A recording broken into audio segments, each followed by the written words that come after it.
आपण सर्वजण या देशामध्ये समानतेच्या पातळीवरती स्वाभिमानानं सन्मानानं जगावं यासाठी ज्या ज्या महामानवांनी विचार दिला, कार्य केलं, त्यांच्या विचारांना कार्याला सर्वप्रथम अभिवादन करतो।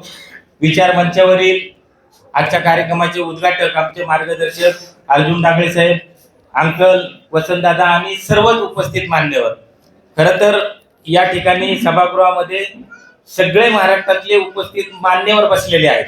म्हणजे प्रत्येकाचं नाव घ्यावं आणि त्यांचं स्वागत सत्कार करावा अशी सगळी मंडळी आहेत।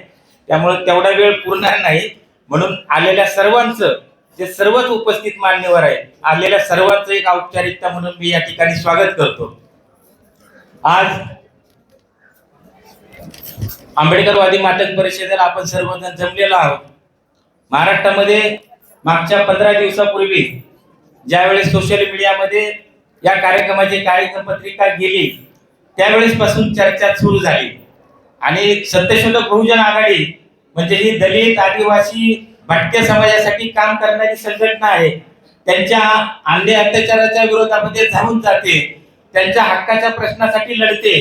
परंतु हे सर्व लढत असताना आंबेडकरवादी मातंग हे काय भानगड आहे असा प्रश्न, अशी चर्चा विरुद्ध बाजूने अशी सगळी सुरू झाली आणि त्या सगळ्या मागच्या 15-20 दिवसामध्ये त्याच्या विरुद्ध त्याच्या बाजूने ही सगळी चर्चेची घुसळण होत असताना काही महत्वाच्या बाबी या आंबेडकरवादी मातंग परिषदेच्या निमित्तानं स्पष्ट करणं गरजेचं आहे।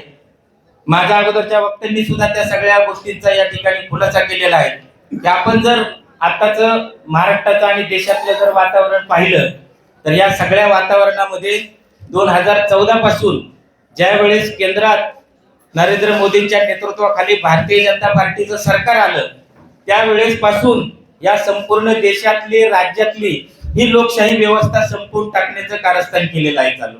आणि हे करत असताना त्याची एक प्रक्रिया असते, तर ती प्रक्रिया काय राबवायची?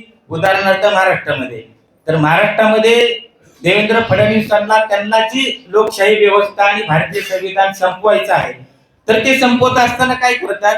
जर ते खुल्या पाण्याने जर संपवत असतील तर सगळ्या बहुजनांचा असंतोष त्यांच्या विरोधामध्ये जाईल।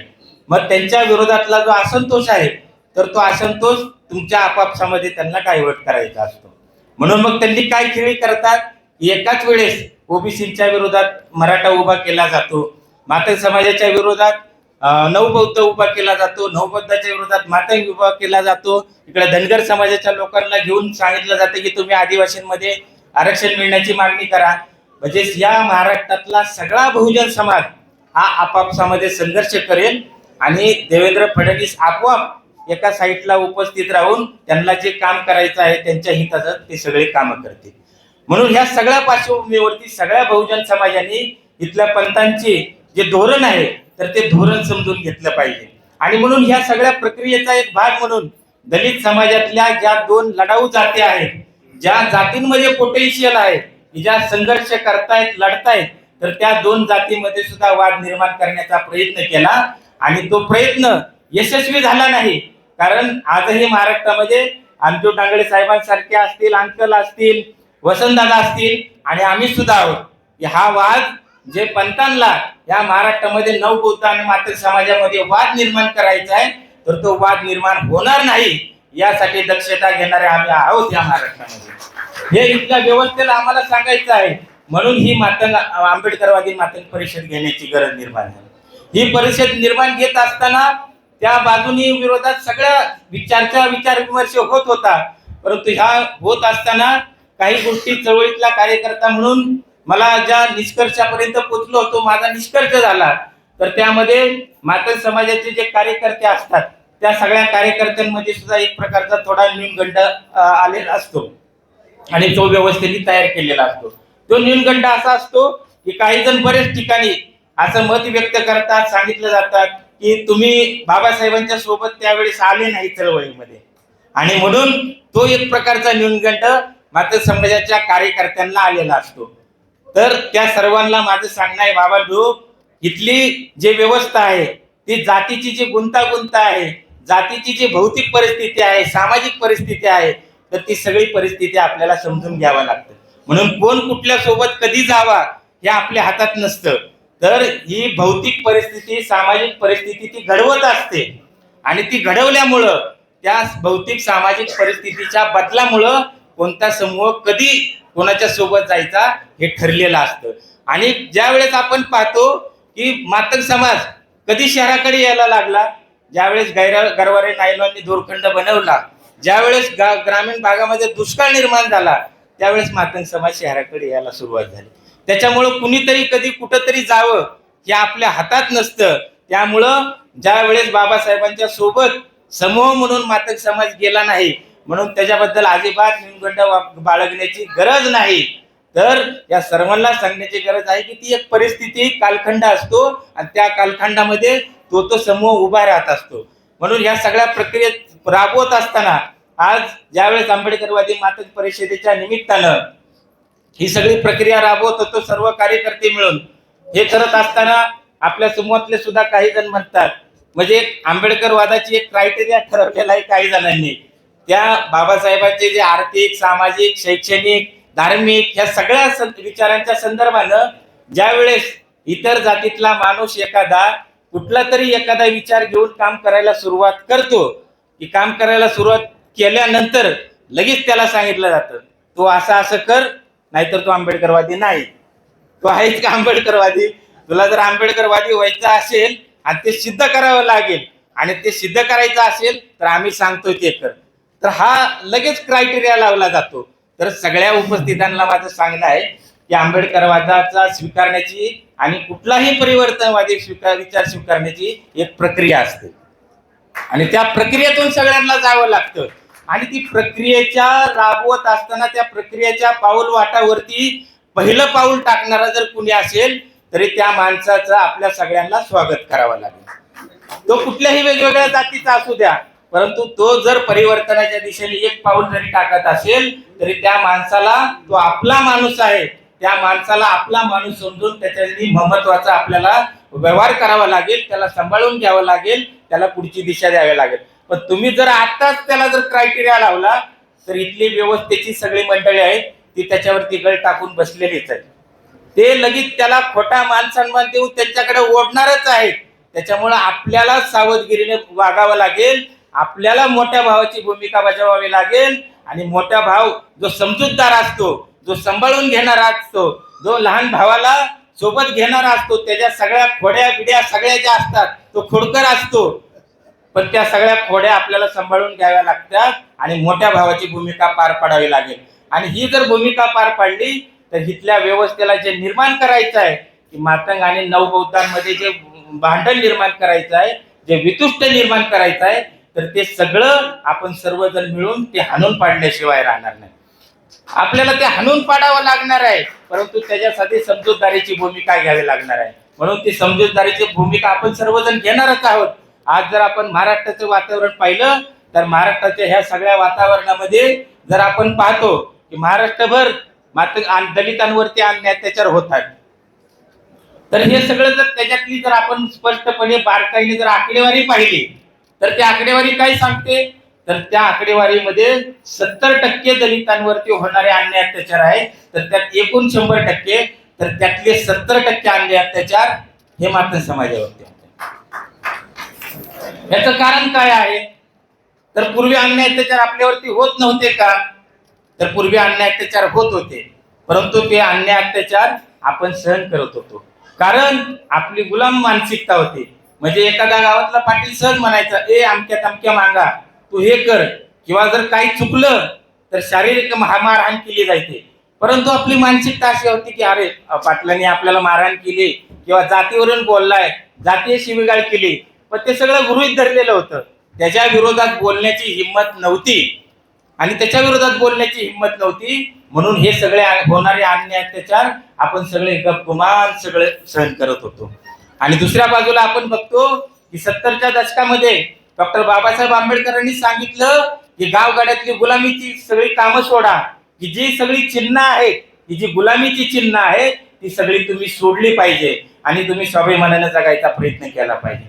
म्हणून बाबासाहेबांचा हा विचार मानून ज्या वेळेस गावगाड्यातला पूर्वाश्रमीचा महार समाज ही सगळी गुलामीची चिन्ह सोडतो, गुलामीची कामं सोडतो, तर त्या वेळेचा इथल्या गावगाड्यांचा आणि पूर्वाश्रमीच्या महारांचा हा संघर्ष होता की जो 70च्या दशकामध्ये निर्माण झाला.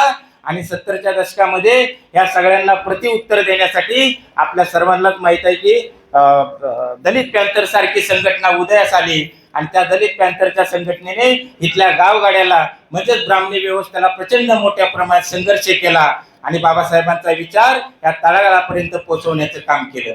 आणि आज जर आपण महाराष्ट्राची परिस्थिती पाहिली तर महाराष्ट्राची परिस्थिती पाहत असताना आपल्याला दिसतं हे 70% अन्याय त्याच्यावर होत आहेत. म्हणजे काय होते तर आज महाराष्ट्रातला गावगाड्यातला मातंग समाज म्हणतो की मी तुम्ही सांगितलं म्हणून हलगी वाजवणार नाही. बीडचा गालफडे म्हणतो, बीडचा गालफडे तो अलीकडची घटना घडलेली आहे. तर तो दुकानदाराकडे गेला आणि दुकानदाराला म्हटला की तुम्हाला जी बाजरी दिलेली आहे ना तर ती बाजरी खराब आहे. तो परत त्याला बाजरी परत करायला गेला आणि परत करायला गेल्यामुळं त्याच्यावरती मारहाण झाली.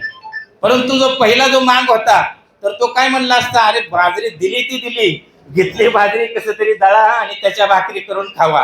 परंतु आज महाराष्ट्रातल्या मातंग समाजामध्ये या फुले आंबेडकरी विचाराची प्रेरणा घेऊन आज इथल्या व्यवस्थेच्या विरोधामध्ये, इथल्या ब्राह्मणी व्यवस्थेच्या विरोधामध्ये बंड करण्याची भूमिका तयार झालेली आहे. आणि ही बंडाची भूमिका तयार झालेली आहे म्हणून आज सर्वात जास्त मातंग समाजावरती अन्याय त्याच्यावर राहतो. हे शास्त्रीय विश्लेषण आपण सगळ्यांनी समजून घेतलं पाहिजे की अन्याय त्याच्यावर होत आहेत म्हणजे काय होत आहे तर इथल्या व्यवस्थेच्या विरोधात या महाराष्ट्रातला मातंग समाज आज उभा राहत असताना आपल्याला दिसत आहे. आणि म्हणून या आंबेडकरवादी परिषदेच्या निमित्तानं जबाबदारीने सांगतो, अनेक वर्षापासून आम्ही सांगत आहोत की दादा तुम्ही म्हणालात की मातंग समाज वाय करतोय, वाय करायचं खरं तर वायकर म्हणत होता पण वाय करायचं विसरून गेला होता तो. परंतु आज या आंबेडकरवादी परिषदेच्या निमित्तानं इथल्या व्यवस्थेला सांगतो की आंबेडकरवादी परिषद म्हणजे तुमच्या विरोधात केलेली सर्वात मोठी वाय आहे. आणि ही वाय आम्ही तुमच्या विरोधात करत आहोत. आणि आम्ही दादा या ठिकाणी सत्यशोधक बहुजन आघाडीच्या वतीने सांगू इच्छितो की आम्ही फक्त मातंग समाजात काम करत नाही तर या ठिकाणी आमचे कातकरी समाजाचे 15-20 कार्यकर्ते आलेले आहेत. तर हे आमच्या 4-5 तालुक्यात या ठिकाणचे कार्यकर्ते आले प्रतिनिधी स्वरूपामध्ये. परंतु ह्या पुणे जिल्ह्याचा हा जो पट्टा आहे ह्या पट्ट्यातले सगळे आदिवासी कातकरी समाजातले कार्यकर्ते असतील, भटक्या समाजाचे कार्यकर्ते असतील, अशा सगळ्या दलित आदिवासी भटक्या अशा सर्वात खालच्या स्तरामध्ये सत्यशोधक बहुजन आघाडी म्हणून आम्ही काम करत आहोत. परंतु आज आम्हाला इथल्या व्यवस्थेला वाय करण्यासाठी आंबेडकरवादी परिषद घ्यावी लागली आणि ती वाय आम्ही केलेली आहे. आणि ही वाय करत असताना आज जर आपण ही सगळी परिषद बघत असताना महाराष्ट्रातलं सगळं वातावरण बघत असताना की आपलं म्हणतो की काही ठिकाणी उल्लेख केला जातात की मातंग समाज हा संघाकडे चाललेला आहे, संघाकडे जात आहे. अजिबात तसं नाही. काही कार्यकर्ते जात आहेत परंतु दृश्य स्वरूपामध्ये काय प्रेझेंट केलं जातं तर हे जाणीवपूर्वक तुमच्या नेरेटिव्ह सेट केला जातो व्यवस्थेने की मातंग समाज म्हणजे हिंदुत्ववादी आहे आणि बौद्ध समाज म्हणजे सगळा आंबेडकरवादी आहे. तर हे नॅरेटिव्ह खोटं व्यवस्था जाणीवपूर्वक सेट करत राहते आणि तुमच्या धारणा तयार केल्या जातात आणि त्या धारणामध्ये जे नवीन तयार होणारे जे कार्यकर्ते असतात ते आपोआप फसले जातात. म्हणजे काय की अरे आपला समाज हा हिंदुत्ववादी समाज आहे म्हणजे धारणा जी तयार केली त्या धारणेमध्ये फसले जातात.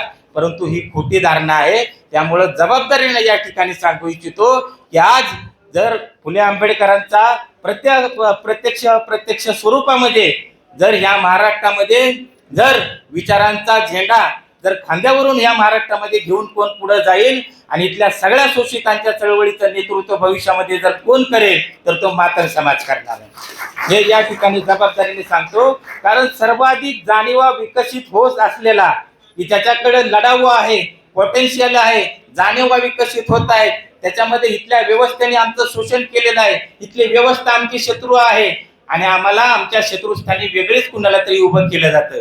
ही जाणीव आज महाराष्ट्रातल्या मातंग समाजामध्ये निर्माण होत असताना आपल्याला दिसत आहे. म्हणून या जाणीवा विकसित होत असताना त्याचा पुढचा जो टप्पा असतो तर या सगळ्या आपल्या जातीच्या सोबत आपल्या सोबत असणारे जे समदुःखी आहेत त्या सगळ्या समदुःखी आपल्यापेक्षा जास्त दुःखी आहेत अशा सगळ्या समूहाला आपल्या सोबत घ्यायचं आणि या महाराष्ट्रातल्या क्रांतीचं नेतृत्व करायचं.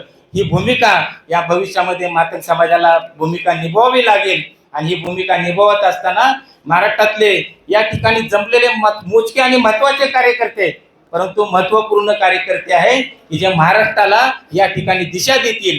आणि आज अंबाजोगाईला एक परिषद झाली होती आणि ही दुसरी परिषद या ठिकाणी होत आहे. आणि ही दुसरी परिषद होत असताना या ठिकाणीच आम्ही जाहीर करतो की आज सत्यशोधक बहुजन आघाडीच्या वतीनं या संपूर्ण महाराष्ट्रामध्ये प्रत्येक जिल्ह्यामध्ये भविष्यामध्ये आम्ही आंबेडकरवादी मातीन परिषद घेणार आहोत. आणि ही परिषद घेत असताना मागच्या 1 महिन्याभरापासून आपल्या संघटनेचा कार्यकर्ता सुदर्शन चकाले आणि संघटनेचे सर्व कार्यकर्ते अतिशय परिश्रमपूर्वक हा सगळा कार्यक्रम यशस्वी होण्यासाठी त्यांनी प्रयत्न केला. वेगवेगळ्या माध्यमातून सगळे होणारे वार झेलले, परंतु आज हे सगळे वार झेलणं आपल्याला नवीन नाही. आजपर्यंत आपण मार खात आलेलो आहे, मार देत आलेलो आहे. त्यामुळे आता आपल्याला मार खायचा आहे, मार द्यायचा आहे, परंतु मार कुणाला द्यायचा आहे हे आपल्याला आता ओळखावं लागेल. त्यामुळे इथली व्यवस्था जे आमचं शोषण करणारे आहे, तर त्या शोषण करणाऱ्या व्यवस्थेच्या विरोधात उभा राहून त्या व्यवस्थेला प्रतिकारात्मकरित्या मार देण्याचं काम आपल्याला या ठिकाणी करणार आहे. आणि आपण सर्वजण पुन्हा एकदा या ठिकाणी परिषदेला उपस्थित राहिलात आणि लढणाऱ्या कार्यकर्त्यांना तुम्ही पाठीशी बळ दिलं, त्याबद्दल या ठिकाणी सर्व उपस्थित असलेल्या सर्वांचे आभार मानतो. आणि या ठिकाणी या महाराष्ट्रभर होणाऱ्या परिषदेमध्ये देखील आपण सर्वांनी सहभागी व्हावं. या ठिकाणी सत्यशोधक बहुजन आघाडीचे वेगवेगळ्या भागातले कार्यकर्ते आलेले आहेत. तसे एखादं कुणाचंही नाव घेता येणार नाही, तसे सर्वच उपस्थित मान्यवर आहेत. त्यामुळं पुन्हा एकदा सत्यशोधक बहुजन आघाडीच्या वतीने सर्व उपस्थित मान्यवर, सत्यशोधक बहुजन आघाडीचे कार्यकर्ते, विचार मंचावरील सर्व, या सर्वांचे या ठिकाणी आभार मानतो आणि थांबतो. जय भीम, जय लवजी.